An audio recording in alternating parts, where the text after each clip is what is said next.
Halo, selamat malam. Perkenalkan nama saya Justina Istri Nirwandadian dengan NIM 20030301115 kelas C semester 3 Fakultas Ilmu Sosial dan Ilmu Politik Universitas Nusa Cendana Kupang 2001. Bagi di video ini saya akan mereview buku tentang pemutus Kamprims Media Sosial Chris Bailey. Di mana tugas ini untuk memenuhi tugas ke-7 mata kuliah Perubahan Sosial Budaya. Kita masuk yang bab yang pertama, itu legenda dari ruang gema. Pukul 16.30, Dave Kelly baru saja menyelesaikan hari kerjanya di sebuah perusahaan periklanan pada awal September 2018 dan memasukkan CD ke stereo mobilnya yang sudah tua. Dia bersiap untuk melakukan pertempuran dengan musuh yang tangguh, New Jersey Turnpike, di awal liburan akhir pekan. Ketika Dave akhirnya mencapai pintu keluar kampung halamannya lebih dari 1 jam kemudian, dia berhenti untuk melakukan ritual mingguan. Setiap Jumat malam, Dave memeriksa setengah lusin buku dari perpustakaan setempat, memecahkan sekeleng bir, kerajinan yang mahal, dan membaca setidaknya selama 1 jam.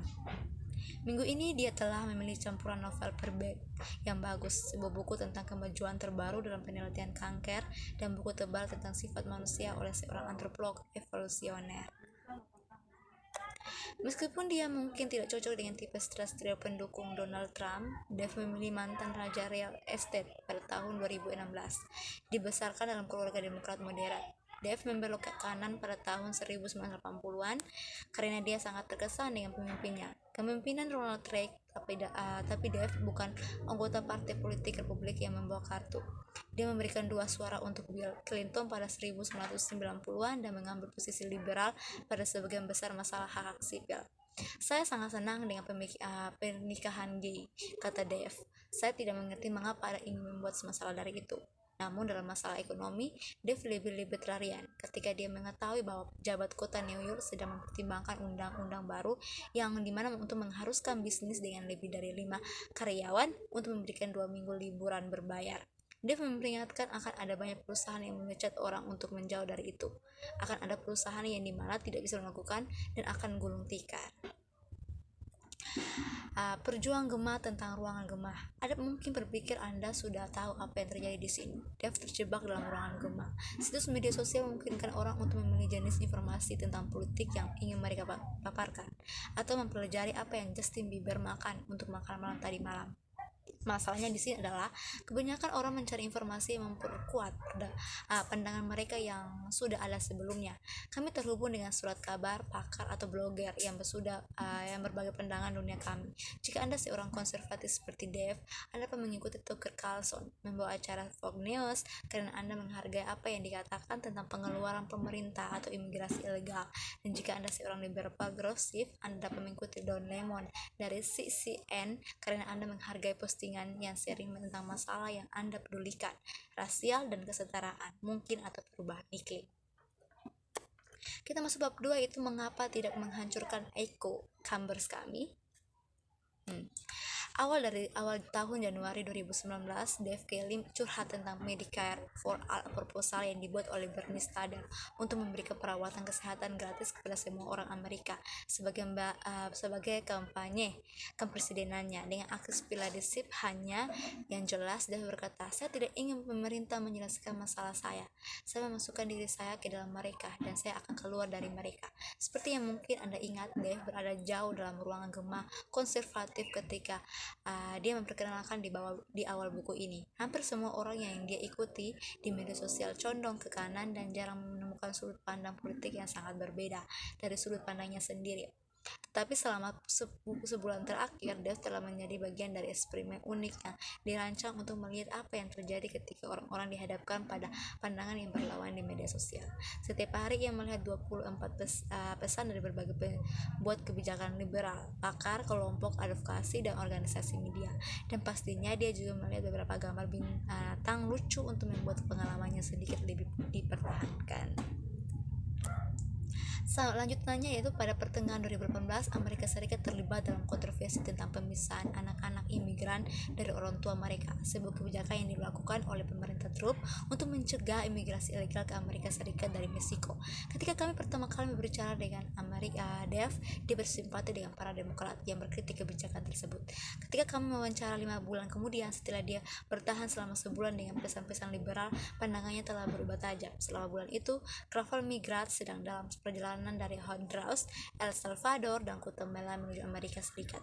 Ribuan orang, banyak dari mereka wanita dan anak-anak, melakukan perjalanan lebih dari 2.700 mil dengan harapan mencapai perbatasan Amerika Serikat dan Meksiko.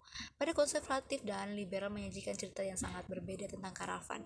Fox News menyoroti deskripsi Trump tentang hibah sebagai anggota yang geng berbahaya dari negara-negara yang dilanda kejahatan dengan orang Timur Tengah yang tidak dikenal. Masuk bab 3 itu apa yang terjadi saat kita melanggarnya. IT Wicks adalah seorang wanita berusia 63 tahun yang tinggal di sebuah kota kecil di bagian utara New York. Dia dan suaminya bekerja di sebuah perusahaan pemasok pertanian sampai dia terpaksa pensiun karena kondisi medis yang kronis. Mereka membesarkan 3 anak di kota kuno mereka yang terkenal dengan dedaunannya setiap musim gugur. Betty memiliki tutur kata yang lambat namun tetap menjadi ciri khas orang-orang dari daerahnya di daerah ini. Dia mengatakannya seperti itu, tapi dia juga merindukan hal-hal seperti itu. Ketika kami masih muda, Anda bangga, katanya kepada kami, kamu sangat bangga menjadi orang Amerika. Anda bangga berbicara tentang presiden Anda karena kamu tahu dia berusaha keras untukmu. Bagi Betty, semuanya berubah di akhir 1960-an. Saya masih senior ketika Amerika pulang dari perang Vietnam, katanya. Ada perubahan dalam cara melakukan sesuatu. Dalam perang sebelumnya, jelasnya tentara pula sebagai pahlawan, tetapi orang-orang yang pulang dari Vietnam diperlakukan dengan sangat buruk. Para veteran yang kembali ke kota-kota seperti miliknya sangat terpukul oleh gangguan stres pasca trauma dan berjuang keras untuk mendapatkan pekerjaan. Dalam pandangan Betty, para veteran perang Vietnam juga kembali ke negara yang berbeda.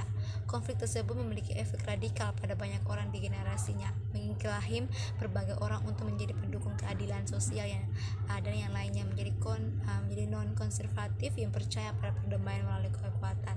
Tapi periode itu membuat Betty memiliki opini negatif tentang politik sama sekali. Negara-negara lain menatap kami dan mereka berpikir, wow, senang menjadi orang Amerika. Betty mengenang dan hari ini mereka melihat kami dan melihat bagaimana sistem politik kami dan mereka pikir kami pada saat ini pertama kali bertemu dengannya, sehingga dia menghindari topik itu jika kemungkinan. Bab 4, Prisma Media Sosial. Pertengahan Juli 1973, salah satu psikolog sosial terkemuka di dunia berjalan melewati hutan Midley Grove, New York, mencari lokasi yang ideal untuk memulai kebakaran hutan. Sementara banyak orang sezamannya melakukan penelitian hambar pada tikus laboratorium, Buzzer Sheriff dia ingin memahami bagaimana identitas manusia membentuk konflik kekerasan tumbuh di tengah persaingan kuno antara Turki dan Armenia. Sheriff ingin tahu bagaimana kelompok orang dapat mengembangkan perbedaan yang sulit dipecahkan, bahkan ketika mereka sangat mirip. Sheriff berencana untuk menyalakan api sebagai bagian dari studi tidak bisa yang dia hibah sederhana di Rockefeller Foundation. Sheriff telah membuat perkembangan musim panas fiktif dan mengundang 40 anak laki-laki berusia 11 tahun untuk hadir. Anak-anak laki itu dipilih agar mirip satu sama lain sebisa mungkin. Mereka semua berkulit putih dan Protestan, dan mereka berusia hampir sama tanpa ciri-ciri psikologi yang abnormal. Tak satu pun dari anak-anak itu saling mengenal sebelum percobaan. Rencana Sheriff adalah mengizinkan anak laki untuk bersosialisasi dan berteman satu sama lain, tetapi kemudian secara acak menugaskan mereka ke tim yang akan bersaing dalam kesaktian kontes. Mas bab 5 itu bagaimana Prisma berkendara ekstremisme. Terlambat pada Selasa malam dan Jamie Lepres sedang menyelesaikan shift malamnya sebagai asisten medis di sebuah rumah sakit besar di Taustufal, Alabama. Dia mengeluarkan iPhone-nya yang sudah tua, menelusuri serangkaian tweet tentang Coldplay dan berhenti di video Stephen Bannon, mantan juru kampanye Presiden Trump. Video tersebut telah mengilhami sejumlah reaksi negatif dari pengguna Twitter liberal, tapi Jamie menimpali dengan tweetnya sendiri yang jauh lebih tidak sopan. Yang bagus, Steve Jobs mengacu pada tanda merah besar di pipi kemerahan Bannon yang menyerupai luka dengan akibat virus herpes. Jamin terus mengeluh berhenti untuk menghina beberapa tokoh konservatif terkemuka lainnya lalu pulang. Tinjau seperti dari umpan Twitter, Jamin mengungkapkan bahwa ia adalah salah satu pengguna platform yang lebih liberal. Tapi ketika kami pertama kali bertemu Jamin, tidak ada kejenakan online-nya yang muncul. Saya hanya memiliki akun Twitter untuk mengetahui apakah album baru akan rilis, katanya kepada kami. Media sosial yang sarkastis yang saya kenal sangat mengejutkan. Itu saja video ini, semoga bermanfaat untuk Anda yang menontonnya. Sekian dan terima kasih.